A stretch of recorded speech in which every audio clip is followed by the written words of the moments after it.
आज की क्लास में पुनः आपका स्वागत है। आज हम एक सबसे बड़े पॉइंट पे बात करेंगे जो आज का करंट भी है और मान लीजिए रीट का अगर सिलेबस बदलता है तो डेफिनेटली ये पॉइंट है वो उसमें जुड़ेगा ही। तो आज हम चर्चा करेंगे भारत की नई राष्ट्रीय शिक्षा नीति अर्थात नई एनपीई नेशनल एजुकेशन पॉलिसी 2020 की। इसे कल ही कैबिनेट ने मंजूरी दी है। कल राफेल भी आया और राफेल के साथ साथ 35 साल बाद नई शिक्षा नीति की घोषणा की गई है। तो आज की चर्चा होगी वो इसी शिक्षा नीति को फोकस करते हुए रहेगी, तो बिल्कुल ध्यान रखिए आप।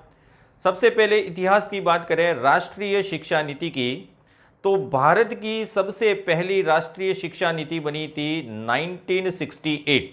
भारत की पहली शिक्षा नीति बनी थी 1968 में। भारत की दूसरी शिक्षा नीति बनी थी 1986 में, 1986 में। इससे संबंधित पहले हम चर्चा कर चुके हैं एनसीएफ 2005। आप हमारे इस आई कार्ड में देख सकते हैं एनसीएफ 2005 की जितनी भी विशेषताएं हैं। तो भारत की पहली राष्ट्रीय शिक्षा नीति है वो 1968 में बनी। भारत की दूसरी शिक्षा नीति है वह 1986 में बनी।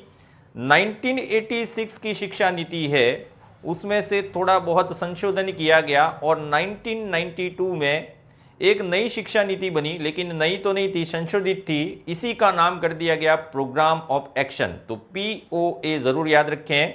फिर समझ लें 1968 में पहली शिक्षा नीति, 1986 में दूसरी शिक्षा नीति, इसी में थोड़ा सुधार किया 1992 में और इसी को जाना गया प्रोग्राम ऑफ एक्शन पीओए 1992 के नाम से। और केंद्र सरकार ने नई शिक्षा नीति की घोषणा की है 2020 के नाम से जानी जाएगी। तो इतिहास हमने पढ़ लिया 68, 86 और 1992। इसके बाद एनसीएफ 2005 भी आया था, उसकी चर्चा पहले कर चुके हैं। क्या खास बिंदु है इस नई राष्ट्रीय शिक्षा नीति में, इसकी भी चर्चा करेंगे। क्या क्या सुझाव दिए हैं, किन किन सुझावों पर अमल किया जाना है, कब से ये लागू होगी, पूरी चर्चा हम करेंगे।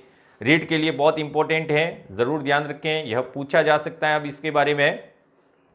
तो नई राष्ट्रीय शिक्षा नीति 2020 है।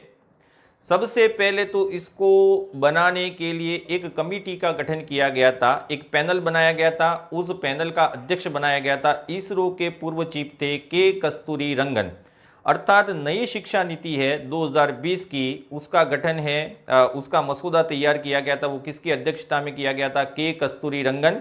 और इस आयोग का निर्माण किया था मानव संसाधन विकास मंत्रालय ने। और कल ही इस मानव संसाधन विकास मंत्रालय का नाम अब पुनः बदल दिया गया है और एचआरडी मिनिस्ट्री, इसका नाम हो जाएगा अब शिक्षा मंत्रालय। तो मानव संसाधन विकास मंत्रालय है वह अब शिक्षा मंत्रालय के नाम से जाना जाएगा। के कस्तूरी रंगन ने 676 जिले, भारत के उन 676 जिलों की सभी ग्राम पंचायतें, उनसे सुझाव आमंत्रित किए थे और लगभग 3 लाख सुझाव प्राप्त हुए थे। इन 3 लाख सुझावों को अमल करते हुए ही इस शिक्षा नीति का निर्माण किया गया है। अब नई शिक्षा नीति है वह स्कूल शिक्षा के लिए भी है और उच्च शिक्षा के लिए भी है, लेकिन आज की क्लास का जो फोकस रहेगा वह स्कूल शिक्षा पे ज़्यादा रहेगा। उच्च शिक्षा के लिए जो सुझाव है उस पर कम ही चर्चा करेंगे अपन। तो सबसे पहले बड़ा परिवर्तन क्या है इस शिक्षा नीति में उसकी चर्चा करेंगे। आज तक आप 10+2+3 का नाम सुनते आए होंगे, 10वीं तक की परीक्षा, फिर +2 का मतलब 11वीं 12वीं और +3 का मतलब हो गया आपका ग्रेजुएशन। तो 10+2 जो स्कूल शिक्षा में चल रहा था 10+2, इसी 10+2 को परिवर्तित करके अब कर दिया है 5+3+3+4। इसको जरूर समझें, 5+3+3+4 ये क्या होता है उसका पूरा विवरण हम देखेंगे। सबसे पहला आता है 5 का मतलब होता है बेसिक एजुकेशन से लगाकर प्राइमरी एजुकेशन की बात करेंगे तो 5 में क्या आता है वो समझ लें। 5 में pre primary classes, 3 classes pre primary की जो आपकी नर्सरी, एलकेजी और यूकेजी होती है, ये 3 कक्षाएं प्लस पहली और दूसरी। 5 का कंसेप्ट है जो पहला, 5+3+3+4 में पहला 5 क्या है? तो पहले 5 को प्राइमरी एजुकेशन कहा जाएगा और प्राइमरी एजुकेशन में प्री प्राइमरी की 3 क्लासें और पहली और दूसरी शामिल होंगी, अर्थात कितनी होगी? 5 क्लासेस हो गई। इसके बाद अगला कंसेप्ट आता है 3। ये 3 क्या है तो इसको समझें। पहली दूसरी तक तो हो गया 5 में, तीसरी चौथी और पांचवी क्लास तीनों का एक ग्रुप रहेगा, तीसरी चौथी और पांचवी, इसको इसलिए +3 बोला गया है।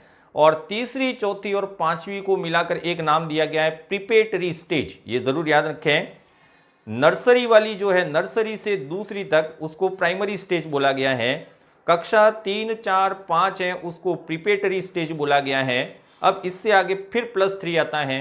इस +3 का मतलब समझ लें, कक्षा 6ठी, 7वीं और 8वीं, कक्षा 6, 7 और 8, इस 6, 7, 8 को कहा जाएगा मिडिल स्टेज। इसको भी आपको जरूर याद रखना है, कक्षा 6, 7, 8 मिडिल स्टेज के नाम से जाना जाएगा।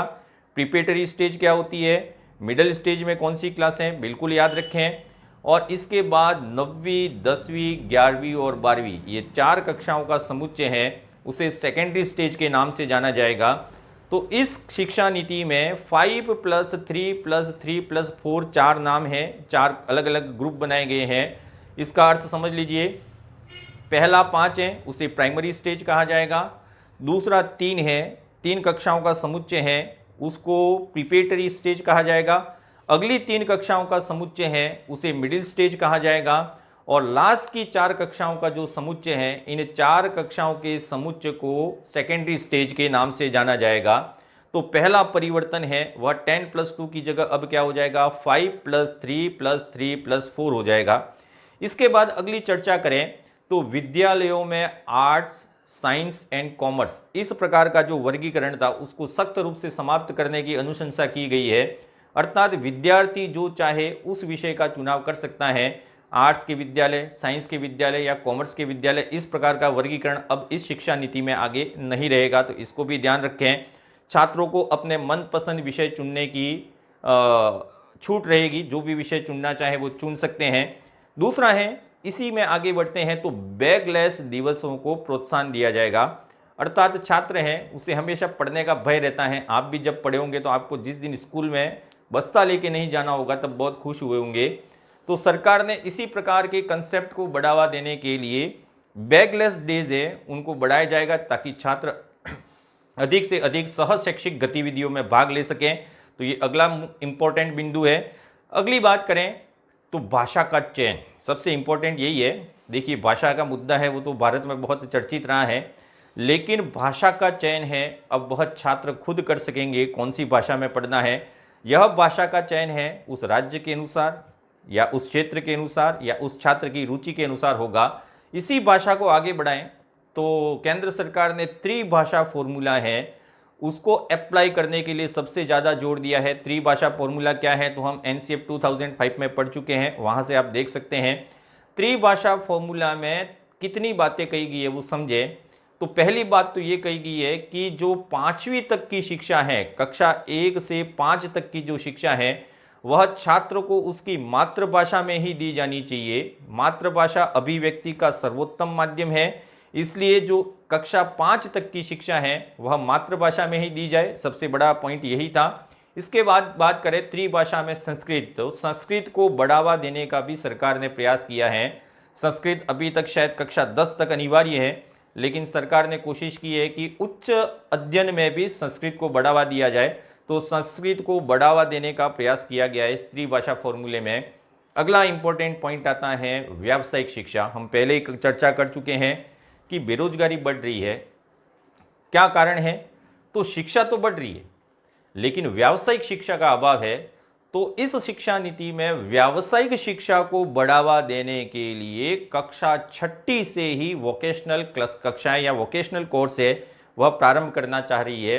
अर्थात आप किसी व्यावसायिक शिक्षा में जाना चाहते हैं तो कक्षा 6ठी से ही आप इस कोर्स को चुन सकते हैं। तो एक अगला इंपॉर्टेंट पॉइंट ये हो गया कि कक्षा 6ठी से ही व्यावसायिक शिक्षा या वोकेशनल शिक्षा पर जोर दिया जाएगा। इसमें परीक्षा की बात करें, हमेशा परीक्षा है वो अच्छे के होश उड़ा देती है। तो सरकार ने बोर्ड परीक्षा के पैटर्न में भी बदलाव करने का सुझाव दिया है। ये सुझाव बिल्कुल अमल हो जाएंगे क्योंकि ये कैबिनेट में प्रस्ताव मंजूर हो गया है।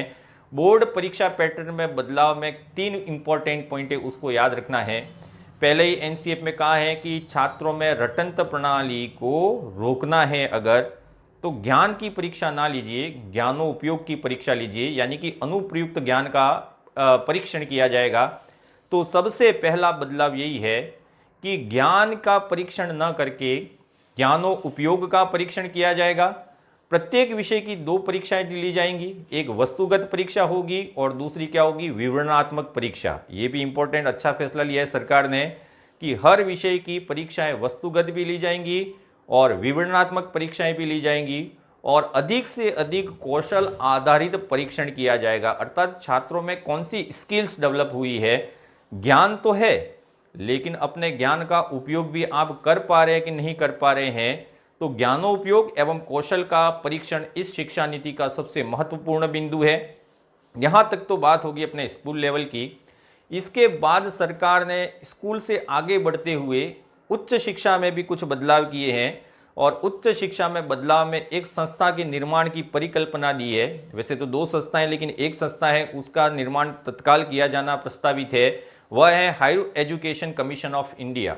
Higher education commission of India, जिसे HECI हैकी के नाम से जाना जाएगा। यह उच्च शिक्षा के लिए काम आएगा और नेशनल रिसर्च फाउंडेशन NRF, इसका भी गठन किया जाएगा ताकि आप बड़े बड़े प्रोजेक्ट्स पे अनुसंधान कर सकें और इस अनुसंधान के साथ साथ आपको इसके लिए वित्तीय सहायता भी सरकार देगी। तो 2 संस्थाएं आपको याद रखनी है जिसके गठन की अनुशंसा की गई है, एक तो हैकी है HECI और दूसरा है NRF, जिसे नेशनल रिसर्च फाउंडेशन कहा जाता है।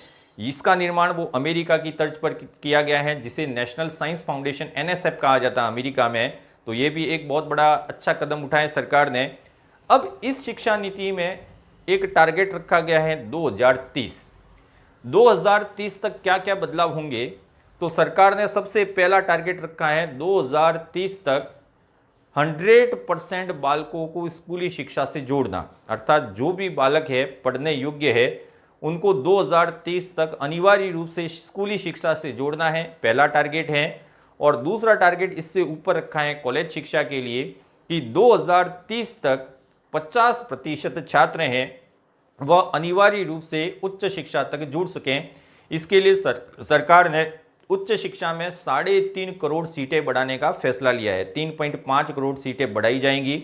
और अंतिम इसका जो महत्वपूर्ण पक्ष है, शिक्षा और स्वास्थ्य किसी देश के विकास के लिए दोनों ही महत्वपूर्ण है। तो शिक्षा और स्वास्थ्य पर कितना खर्चा किया जाए, तो वर्तमान में शिक्षा पर GDP का 4.43% खर्च किया जाता है। GDP का 4.43% खर्च किया जाता है। सरकार ने इसे संशोधित करके अब लक्ष्य रखा है कि शिक्षा पर GDP का 6% व्यय किया जाएगा अगले वर्ष से। तो ये जो राष्ट्रीय शिक्षा नीति 2020 है उसके महत्वपूर्ण बिंदु है। इतने बिंदु आपको ज़रूर याद रखने हैं, बाकी आप ढूंढ लेंगे, हमें पता है। Thank you and keep smiling.